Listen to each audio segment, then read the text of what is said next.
On September 9th, 2025, me and my dad would find ourselves back trackside in Walkerton, Indiana. I just wanted to do some pacing on this day, as you know Walkerton's really good for pacing. However, just like every other time I've been pacing with Dad, something rare just happened to show up on the one westbound that I was planning to pace. CSX 309, a YN2 AC44, was leading train I-157 through Walkerton. Here it is going by the Delschler cam. I was pretty excited. I mean, YN2s aren't super rare, but they are cool, and this was like one of only two westbounds that were going to come through Walkerton that evening. So I decided it would absolutely be a priority to catch this train. Once we arrived in Walkerton, we noticed that the signal was green, but not for the westbound I-157. Instead, it was for an eastbound, which we'd later find out was I-136. While waiting, there was this weird explosion of smoke that happened over in the CSX maintenance yard. I have no idea where this came from, but nobody seemed too concerned about it. Either way, after about an hour of waiting, the lights of CSX I-157 came into view. Yes, I can see the faded CSX colors of CSX 309, a YN2.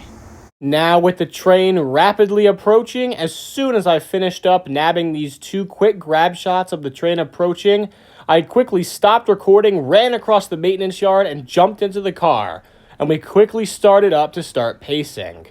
We got into the car pretty late, but as it turned out, it didn't really matter, because the whole section between here and where the pacing gets really good was blocked by corn.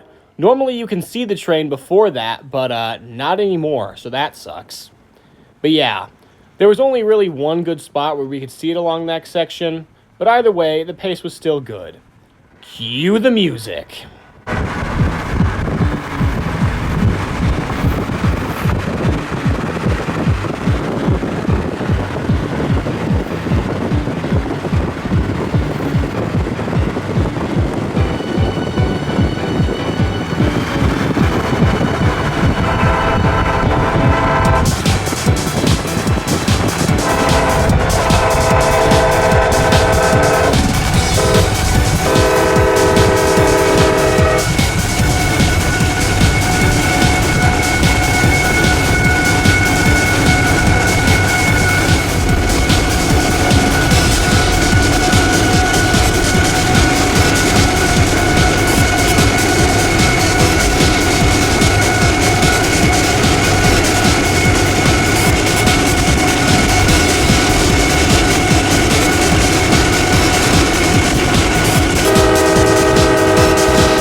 With the road and rail now separating, we couldn't continue to pace I-157.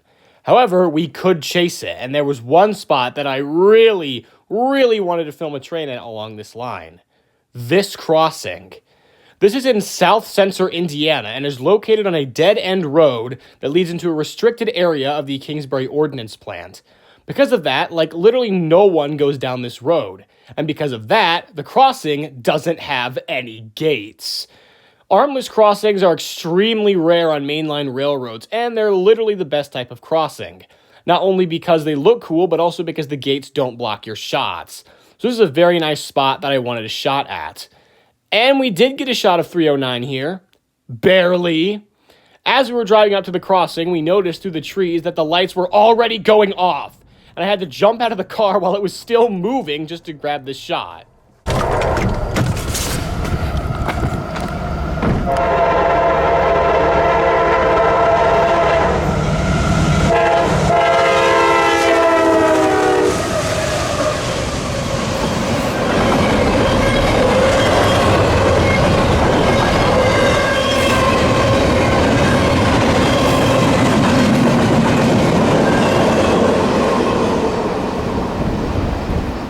However, we decided to stay at the crossing after I-157 passed for a very specific reason.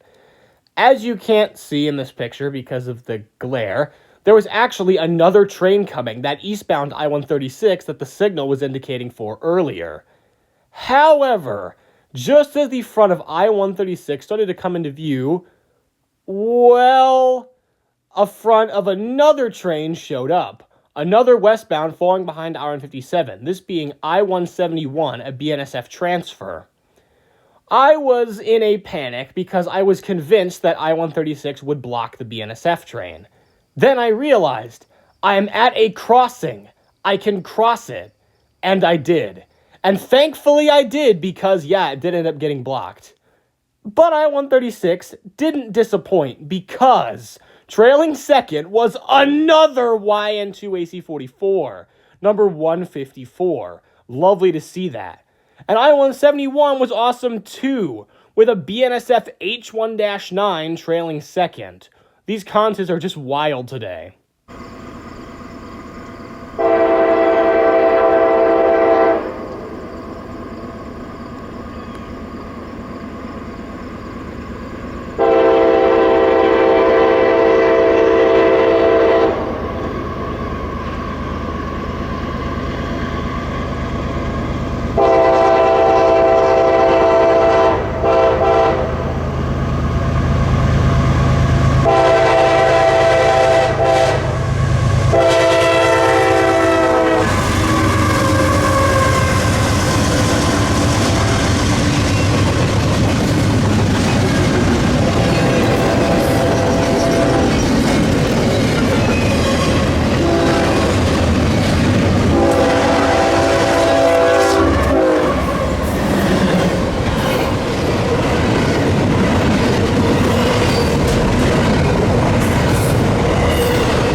And after the tail end of I-136 passed, that was it.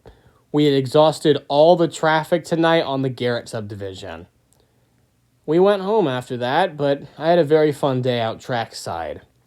The YN2s and H1-9 were really nice. The classic liveries were very prevalent on this day. But with all that said, I hope you enjoyed this video. Make sure to come back next time and catch those units while you can, especially the YN2s, and I will see you in the next video.